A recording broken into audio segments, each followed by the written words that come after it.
Hello everyone, I'm Yasin Zuriadis. I'm the curator of European Edge Weapons here at the Royal Armouries in Leeds. And with me today, I have this beautiful gun halberd. It's a combination weapon from the late 16th century, and it's most likely from Saxony. As you can see, it has a long blade on the top, a concave blade on the front, and a hook on the back, as well as a gun barrel down on either side, with its corresponding mechanism and triggers found along the languettes on the sides. Now, my main interest and expertise is with European edge weapons. Because of the firearms element on this weapon, I asked for some help. So together with me today, I have John Ferguson. Did someone say guns? I did say guns. The keeper of firearms and artillery. And this is Up in Arms.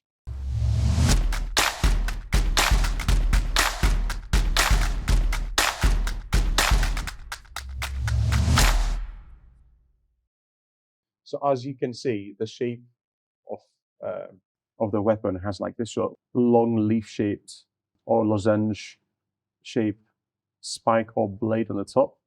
It has a concave blade on the front and a small hook at the back. And you can see here, we have an example that we brought to comparing a few of the features of a different halberd, roughly from the same period, whereas this is from the 1590s. This is most likely from the early 17th century. And this type of halberd, to remove the gun aspect from this, this sort of thing as a form, especially with the concave blade on the front, it comes into fashion in the third quarter mainly of the 16th century.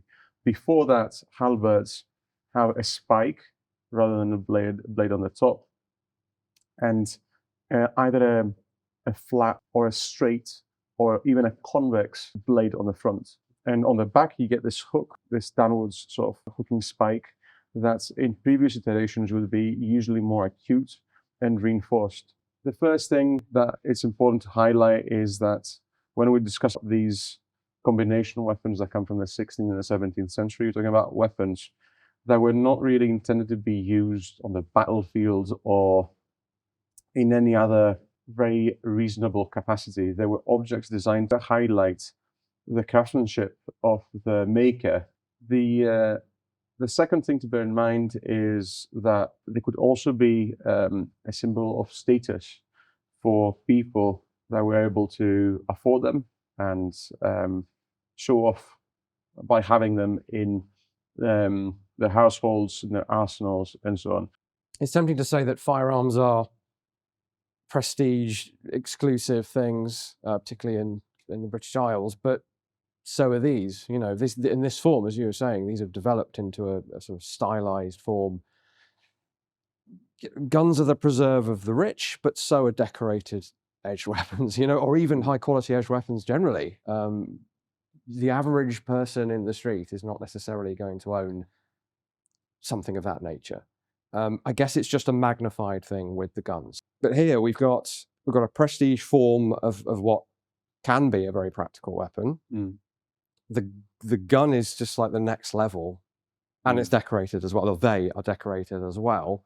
So there's different layers of prestige essentially here. Yeah. One for the other, decoration, a firearm, yeah, and a firearm combined with an edge weapon, which is on top, like yes, sort of like and at the base level, quality, functional arms that require a certain amount of money to purchase. Also, in this period, I would say with blades, you get, compared to previous centuries or decades, like by the end of the 16th century, you have a wider accessibility to better quality blades anyway. Yeah. So I would be more inclined, from my perspective, to think that, from my limited understanding of firearms, a firearm is probably more prestigious in that regard. Certainly, that's my impression as well. And I think partly because firearms are further, or edged weapons are further along the development curve in terms of being a known technology with a sort of trickle-down effect, where they are more affordable by more people. I've not done any academic research on this by any means, but my impression is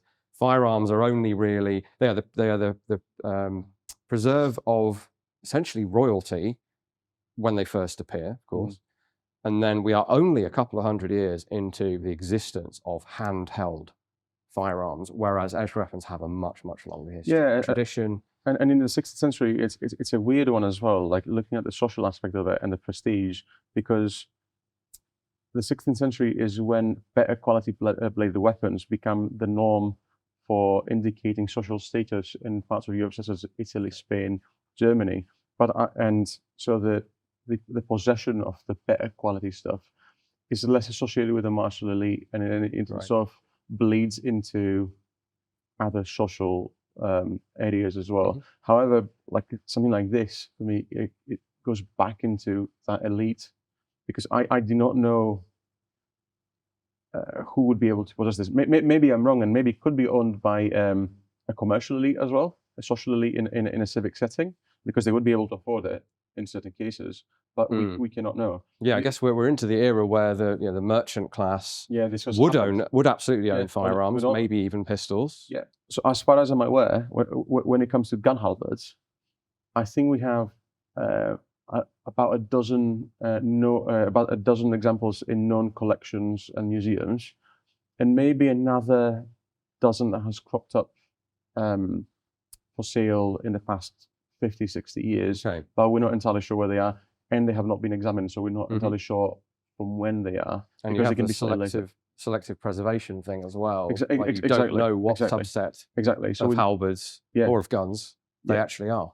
By looking at this, one of the reasons I really like it as an object, and that I was attracted to it in the first place, is that by looking at the techniques used on it, sort of you can see nearly all of the trends of the period, so the late 16th century, both stylistically as well as technically. So we have examples of etching, of various types of etching, in fact, engraving, incising, gilding, and stylistically you get this pattern on the languettes down here, which is a pattern that appears on several objects from South Germany and Saxony of the period. And you can get this on anything from armor to cutlery that survives, which is fascinating. So clearly it's popular. And finally, we get these depictions of armor all'antica and shields and weapons on parts of the halberd that are very popular in the 16th century, already from the middle of the 16th century. Overall, I love this object because it's a clear example of how we can use a weapon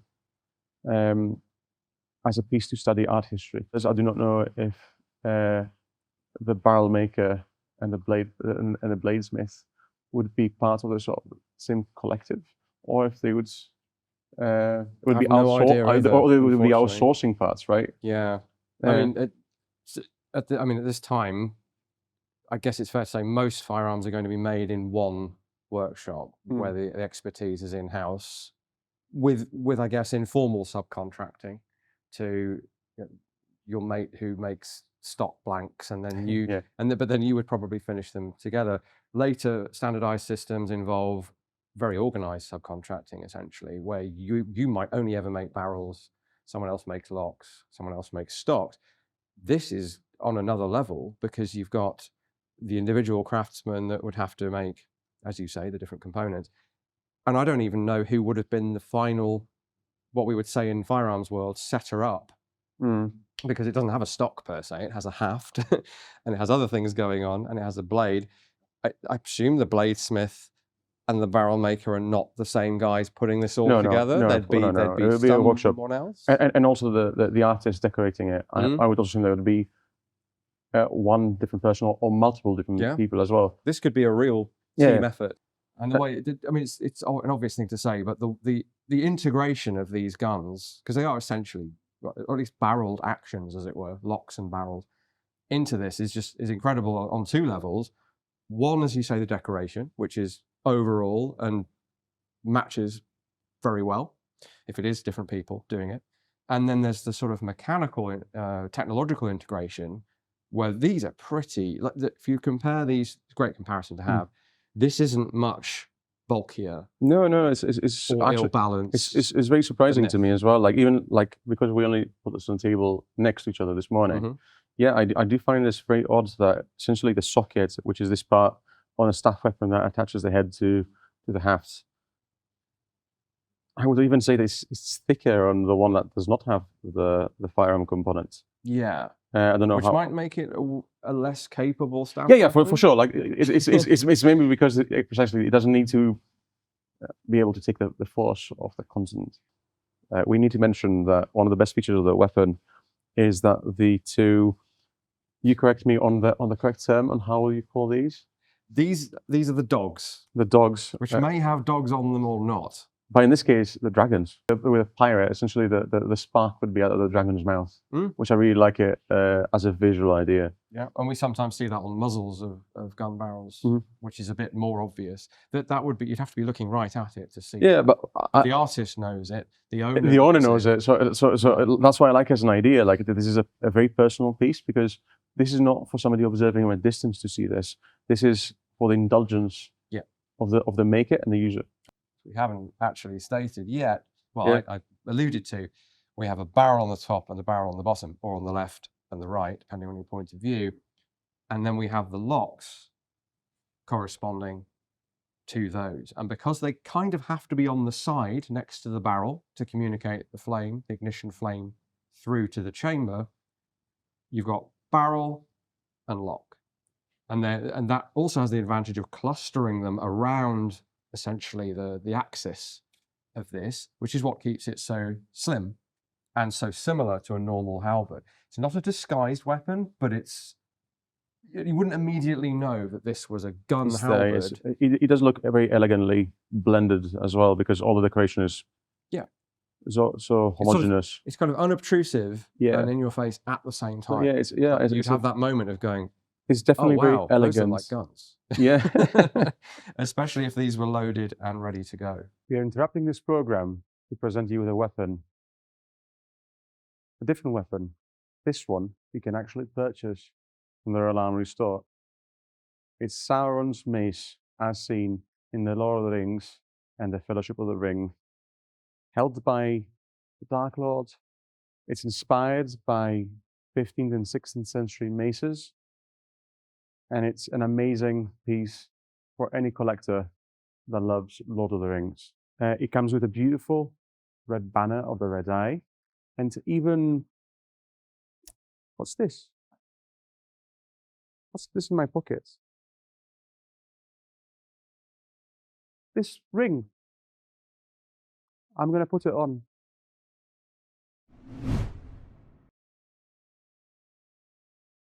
So in order to discuss more about the firearms part of the weapon, Jonathan has very kindly brought this wheel-lock mechanism, which we'll talk about. So the big advantage, literally, of this is how huge it is. And please ignore this bit. This is a backup snapping matchlock. Otherwise, this is a good analog, and especially as it still has the iron pyrites grasped in the jaws of the dog here. We have the wheel, the obvious bit of a wheel lock. A lock plate, of course, the basis to attach all the components to. That's the same on other lock systems, other ignition systems. The spinning wheel, I think people probably have a conception that it spins really fast or something. It's actually only a half turn with a spanner over this axle here. And the other half of that equation is, of course, abrasion of this mineral here. So we just demonstrate. So the pan, people will be perhaps familiar with the pan on a flintlock or something. Well, say something, mainly a flintlock, where you're pouring in a small amount of powder to start your ignition, to create your ignition. Same on the wheel lock, but inside that pan is that grooved wheel. More importantly, you have a pan cover to keep your powder dry and from falling out as well, helpfully. And if we spin this around, you can actually see how that's working. It has a leaf or a flat spring and a shaped sort of neck that is allowing it to bias either in the closed position, so it's not going anywhere unless you mean it to, or in the open position. And on the spindle of the wheel lock is a cam. And the nose of that cam is thwacking the pan. I've called it a Right. neck. It's not correct, I don't think. Out of the way. So as well as the wheel unwinding under spring pressure, which I haven't mentioned, but this is the enormous V-spring that powers the whole thing. Tremendous stored energy there. And then you're tweaking it, storing even more energy with that spanner. And what kicks all that off is a trigger, and we'll come into the triggers on these in a moment, but the trigger interfaces with this sear here. All locks have to have some sort of sear, the lever that trips the lock. And protruding through the lock plate here is the other end of a lever which locks into the wheel. So when you span one of these things, there's a loud click as this lever locks into a hole on the inside of the wheel. And it's then held against the spring, ready to unwind, create the abrasion, create sparks. There's a lot going on with a wheel lock, a lot of precision craftsmanship and engineering. The kind of missing piece here, which a lot of people misunderstand, is that the dog here, and on these, of course, does not snap, doesn't fly, as you probably gathered from what I've been saying. And I'll do this with the pan open so as not to damage the pan cover any more than it already is. We lower this down. I'll be as gentle as I can here. There we are. So imagine the pan is closed. That's the firing position. And we can perhaps replicate that on here as well. So with the dogs in the open position, this is nice and streamlined and svelte and staff weapon looking. When it's ready to shoot, the dog is lowered, and that changes the profile of this weapon somewhat. And then everything I've just described happens when you pull the trigger. So from a user point of view, it's simple. It's wind it up ahead of time. You primed the pan, you've closed the pan, you've lowered the dog. Okay, there are a few steps to carry out, but once you've done them, this is ready at a moment's notice. Touch of the trigger, and it goes instantly as well. There's no real delay compared to something like a matchlock where it's fizz, flash, bang, or even a flintlock where it's click, flash, bang. It's fast. It's reasonably weatherproof. And it's just the best system available at this time, I would say, which is probably why it was chosen to be on this piece. Yeah. And the final bit of this, and we have this spring here, which just controls the dog here. The final relevant bit is this catch here, which is also here on the staff weapon, on the halberd, which is the safety. So if you have a firearm for the first time where a touch of the trigger sets it off, you don't want to accidentally shoot yourself in sensitive parts of your anatomy. So you need a safety catch for the first time. There is the safety dog catch to hold a cock back, but this is earlier and relevant to the wheel lock. So that sear I mentioned pivots like that, as you saw, and the nose of it sticks through the lock plate. So the way to bar that and stop it from firing is to pivot around this catch. So that is your safety catch. And all it's doing is putting that dinosaur tooth looking shape there in the way of the sear. So no matter how much you pull the trigger, it can't go anywhere. It's like a trigger block safety on a modern. And from what you showed me, there's an a very similar one here as well, if you want to show it. Yes. Yep. In fact, if I hand that back to you, we'll have a look.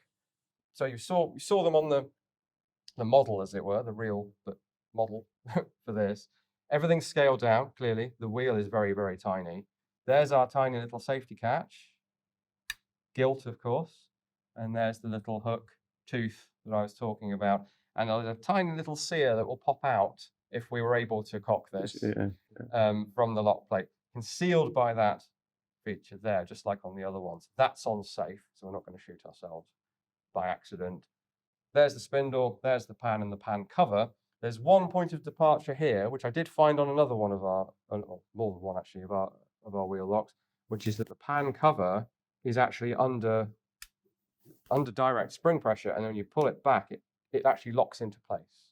Right. So it's not just biased back and forth, it's physically held back by a pin, and then when we press that pin, it's free to fly. There's the dog that you mentioned with the dragon, and the jaw, the pyrites being in the jaws of the dragon. And a screw on top to undo. This is just here to allow you to manipulate the dog and lower it into position and bring it back. Something as well to mention in regards to decoration, but also you mentioned to me in private as well that this is part of the construction of the period, is that the wheel itself, as well as some of the elements, were blued. Yes. And there are traces of bluing, especially under the gilt surfaces here, which are nearly impossible to pick up for the camera. But bluing was another method of decorating via heat treatment. But you mentioned as well that has to do with the process for making the parts as well, which had to be heat treated anyway. Yes, and it's protective, of course, as well. Yeah. So this looks wonderful now. It would have looked even more incredible when it was new, of course. So the gold would have contrasted with the blackened background in all of these decorated panels here. And then again with the safety spring, the wheel, and the dog spring would all have been a bright peacock blue, and you can still see very bright bluing on the wheel, on the face of this wheel, not so much on this one. And then the other thing that we discussed that I like is the triggers. Yes. When we look at the haft of the weapon all the way down, along the languettes that are on the same sides of the flat of the blade, we can see the triggers. Yeah. So these languettes are actually covers for a channel for a trigger, what we would now call a trigger bar, running from one of these two locks, and we can't actually be sure which because of how it's arranged. We should totally X-ray this. We need to X-ray it. We do. So down here is a wire or a bar, and same on this side, connected to this tiny little trigger here, which we'll show you in close up, which is held down for another layer of safety, and also to stop it snagging on things, and just for neatness and aesthetics. Bit like a later pocket pistol, this folds down against the spring and is covered by this sliding gilt cover. So to make it ready, let's say the dog is down on the closed pan cover and the wheel is cocked, you'd have to reach up, flick the safety off on both sides, then flick the triggers out on both sides, maybe one after the other, and then actually pull the trigger. Logically, this trigger underneath should run to the sear on this right-hand lock. On the top. So that would be my So when you're aiming the gun barrel, you're aiming with a gun barrel at the top, so not looking down at the edge of the blade, but you're looking at the flat of the blade. Yeah. And you're looking down your barrel, and you as close to a real gun as you can. Yeah. Yeah. Something else to consider as well. Essentially, effective range, that I asked you about, and you speculated. Well, so the most important thing is these are essentially glorified pistols. You're going to get a more stable firing platform from the long haft, but the barrels are still short. So you're eliminating the aiming difficulty of a short weapon, where a small amount of movement back here translates to a ton of movement of the muzzle. So it's potentially going to be more accurate, but at the same time you have no sights at all, and you have the blade in the way potentially as well. But all things being equal, it's more accurate than a pistol. It might push your effective range out. However, this is still only, I think we decided, about 8mm, 32 caliber in freedom units, as some people say. So very small caliber. It's equivalent to, in terms of barrel length, therefore velocity, caliber, this is something like an 1849 pocket Colt or something. This has none of the advantages of the pocket revolver, but all of the disadvantages.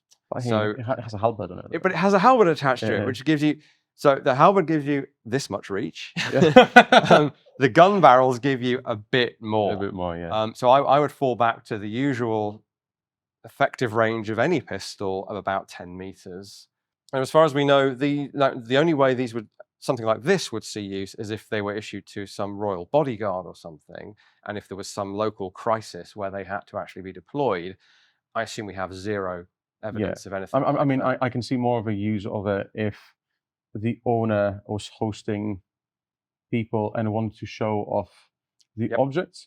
Showing off is probably the main way. And either if that is, as you pointed out, in the modern way of shooting in the air a golden AK-47. Celebratory gunfire. Yes, a gunfire. Yeah, at a wedding. You know, that's very common in the Mediterranean. But it's an incredible object, and I don't know if there's anything else to say about it. So yeah, if you would like to leave us your comments about what you like about this, if you'd like to learn more about Wheelocks or about staff weapons, about other combination weapons that maybe we could do if you would like this. Oh, I'm sure we'll be doing more combination weapons in future. I hope so. Yeah. I really hope so. We have plenty, and we're just slowly let them out one by one, so you don't get spoiled. Thank you for watching, and thank you, Jonathan, for joining me here in the Edge Weapons Store. Thanks for having me. Have a lovely day.